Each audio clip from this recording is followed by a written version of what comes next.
मित्रों, मैं पवन सर, कक्षा 11 अर्थशास्त्र विषय पाठ 4 पूर्ति। विद्यार्थी मित्रों, आप पाठ 3 मांग के विषय में पढ़ चुके, वीडियो देख चुके, समझ चुके। अब हम आज पाठ 4 पूर्ति की चर्चा करने जा रहे हैं। तो विद्यार्थी मित्रों, पूर्ति और जत्था का अर्थ, सबसे पहला पॉइंट हम देखेंगे। सामान्य रूप से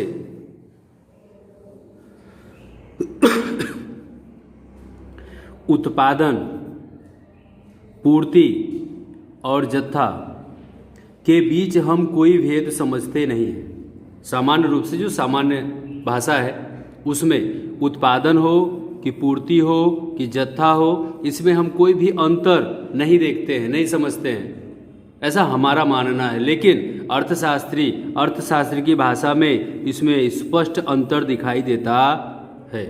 तो जो स्पष्ट अंतर दिखाई देता है हम उसकी चर्चा करेंगे। सबसे पहले विद्यार्थी मित्रों, हम देख रहे हैं उत्पादन। ध्यान से देखिएगा, एकदम सरल परिभाषा है। निश्चित समयावधि में उपलब्ध साधनों के द्वारा जितने प्रमाण में वस्तुओं का नवसर्जन हो, क्या हो? नवसर्जन हो, उसे उत्पादन कहते हैं। एक निश्चित समय होता है, एक निश्चित समय आ जाएगा जब वस्तु का उत्पादन करना होगा। उपलब्ध साधनों के द्वारा किसी एक वस्तु को बनाने के लिए साधन की जरूरत पड़ती है, तब वह वस्तु बनेगा। जैसे कि कपास से कपड़ा। अब कपास तो कृषि उत्पादित है, किसान उत्पादन करता है, लेकिन कपड़ा बनाने के लिए हमें यंत्र की जरूरत पड़ती है, और वह जो साधन है, यंत्र है, उसके द्वारा हम कपड़ा बना सकते हैं। अब क्या होता है? नवसर्जन करना। कपास क्या है? कच्चा माल है, उसको हम दूसरे रूप में परिवर्तन करते हैं, कपड़े के रूप में परिवर्तन होता है, तो नवसर्जन होता है, इसलिए उसे उत्पादन कहते हैं। एकदम सरल परिभाषा यहाँ पर दिया हुआ है। दूसरा पॉइंट दिया हुआ है विद्यार्थी मित्रों, पूर्ति। निश्चित समयावधि में कोई भी उत्पादक उत्पादक मतलब जो विक्रेता है, जो वस्तु बनाता है, उत्पादन का जो भाग बेचने की इच्छा, शक्ति और तैयारी दर्शाता है, उसे पूर्ति कहते हैं।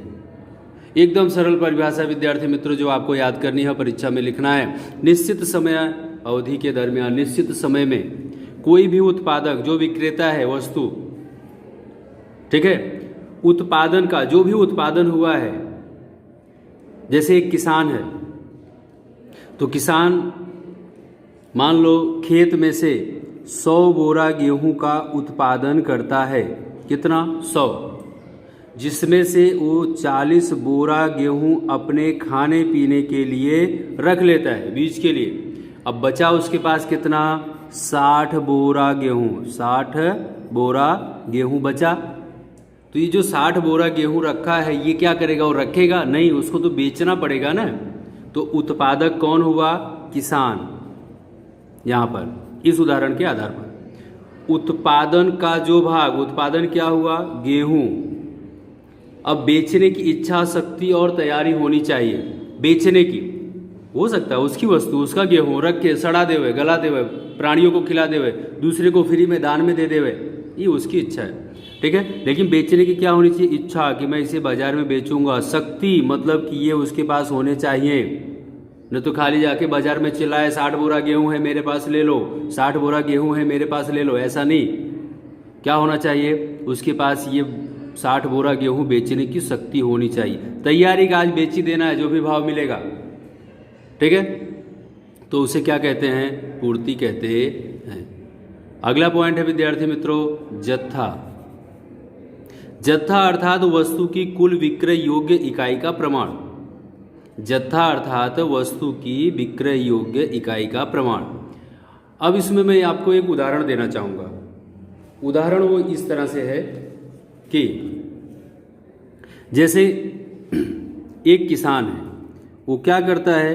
100 बोरा गेहूं का उत्पादन करता है, जिसमें से वो 40 बोरा गेहूं अपने उपयोग के लिए रख लेता है। अब उसके पास बचा कितना, 60 बोरा गेहूं बचा। ठीक है, अब इस 60 बोरा में से वह क्या करेगा, 30 बोरा गेहूं बाजार में लेकर जाता है। कहाँ लेकर जाता है, बाजार में। तो ये 30 बोरा गेहूं जो बाजार में गया, ये हुई पूर्ति। किसकी पूर्ति, बाजार की पूर्ति। अभी इसमें 30 बोरा बचा है, ये 30 बोरा अपने गोदाम में संग्रहित करके रखता है। तो ये क्या हुआ, जत्था। ठीक है, ये क्या हुआ, जत्था। बाजार में विक्रय के लिए ली गई वस्तु को क्या कहते हैं, पूर्ति। गोदाम में संग्रहित करके रखी गई वस्तु को क्या कहते हैं, जत्था। ये अंतर दोनों में देखने को मिलता है। तो इस तरह से विद्यार्थी मित्रों ये जत्था, पूर्ति और उत्पादन का पॉइंट यहाँ पे पूरा होता है। अब जो उत्पादन है, जिसकी पूर्ति है, जो जत्था है, उसके बारे में क्या आगे है, अर्थशास्त्र क्या कहता है, उसके बारे में हम चर्चा करना चाहते हैं। जैसे कि अगर कोई वस्तु है आपके पास, तो उसकी बिक्री की तैयारी होनी चाहिए।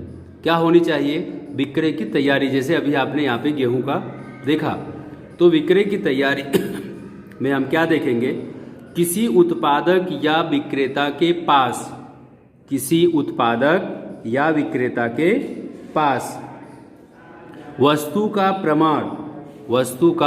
प्रमाण हो तो उसे पूर्ति नहीं कहा जा सकता। क्या कह रहा है, किसी उत्पादक या विक्रेता के पास वस्तु का प्रमाण हो तो उसे पूर्ति नहीं कहा जा सकता। क्यों, क्योंकि उसके पास वो रखा है, वह बेचने के लिए नहीं लाया, उसने उसको गोदाम में संग्रहित करके रखा है, इसलिए। अब अपने यहाँ पर एक उदाहरण लेते हैं कि चलो गुजरात की बात करते हैं अपने। चलो ये गुजरात है,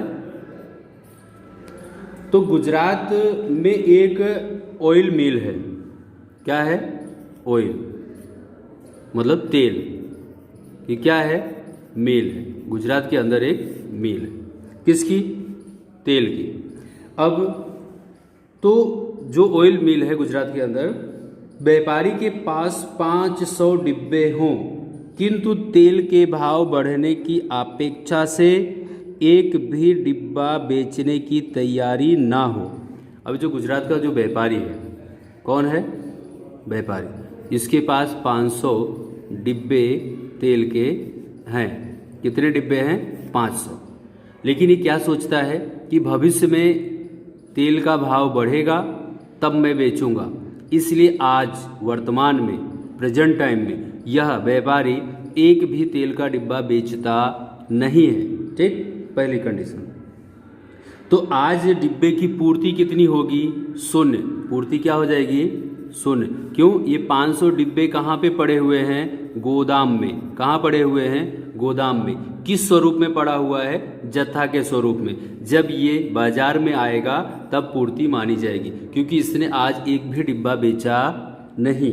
ठीक है, परंतु व्यापारी 500 डिब्बे में से, ये जो 500 डिब्बा उसके पास पड़ा है, उसमें से 300 डिब्बा वर्तमान समय में आज के भाव पर बेचने की तैयारी दर्शाएगा। आज मैं इसको, आज जो भाव है उस पर मैं इसको बेच दूंगा। ठीक है, तो इसे क्या कहेंगे, पूर्ति कहा जाएगा। ये 300 की पूर्ति, 500 में से 300 बाजार में आया, 200 बचा, तो ये 200 क्या हो गया, जत्था, और 300 क्या हो गई, पूर्ति। ये 300 की जो तैयारी उसने दर्शाई, किसने, व्यापारी ने। कहाँ के व्यापारी ने, गुजरात के व्यापारी ने। तो क्या होगा, ये 300 इकाई जो है, 300 डिब्बे जो तेल के हैं, ये पूर्ति माने जाएंगे, और 200 जो हैं ये जत्था। विद्यार्थी मित्रों, अब हम देखेंगे विक्रय शक्ति, मतलब वस्तु की बेचने की जो शक्ति है वह व्यापारी के पास होनी चाहिए। तो विक्रेता जिस वस्तु को बेचना चाहे, विक्रेता जिस वस्तु को बेचना चाहता है, उस वस्तु का प्रमाण उसके पास होना चाहिए। जो व्यापारी था उसके पास तेल के डिब्बे होने चाहिए तो ही विक्रय हो सकता है, अन्यथा विक्रय हो सकता नहीं। ठीक है, ऐसे अफवाह नहीं होनी चाहिए मार्केट के अंदर, बाजार के अंदर की वस्तु बिकने वाली है। ठीक है, तो इस तरह से विक्रेता जो है जिस वस्तु को बेचना चाहता है उस वस्तु का प्रमाण उसके पास होना चाहिए। यहाँ पर एक दूसरा डिब्बा मतलब दूसरा उदाहरण मैं यहाँ पे आपको, व्यापारी है तो व्यापारी के पास सिर्फ 500 तेल के डिब्बे हैं। कितने? 500। और अगर उसकी ऐसी इच्छा है कि मैं 1000 तेल के डिब्बे बेचूं, तो क्या ये संभव है? नहीं।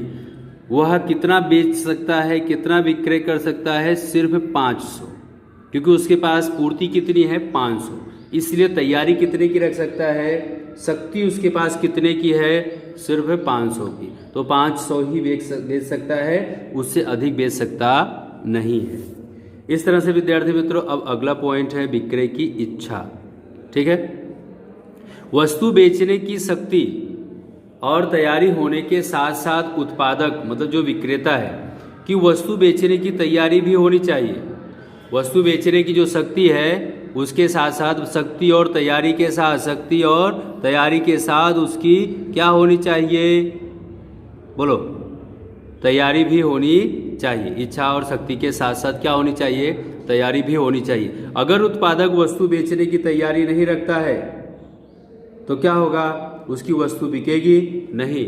इसलिए जो भी हमने अभी तक देखा, कुल मिला जुला के क्या होना चाहिए कि हमने पहले देखा कि जो व्यापारी है वह भविष्य में भाव बढ़े, इसके लिए आज वर्तमान में एक भी तेल के डिब्बे का विक्रय नहीं करता है। तो मतलब उसकी पास शक्ति है, तैयारी है, लेकिन इच्छा नहीं है। भविष्य में भाव बढ़ने का वह इंतजार कर रहा है। इस तरह से अगर आपकी इच्छा है कि मेरे पास 500, आपके पास शक्ति कितनी है? 500 तेल के डिब्बे हैं, और आपकी इच्छा है कि आप 1000 तेल के डिब्बे का विक्रय करो, तो ये भी संभव नहीं है, क्योंकि आपके पास जो शक्ति है, विक्रय शक्ति है, सिर्फ 500 तेल के डिब्बे ही हैं, उससे ज़्यादा नहीं। इसलिए विद्यार्थी मित्रों, इच्छा शक्ति तैयारी तीनों होने के साथ ही विक्रेता जो है, उत्पादक जो है, वह वस्तु का विक्रय कर सकता है, अन्यथा नहीं। धन्यवाद।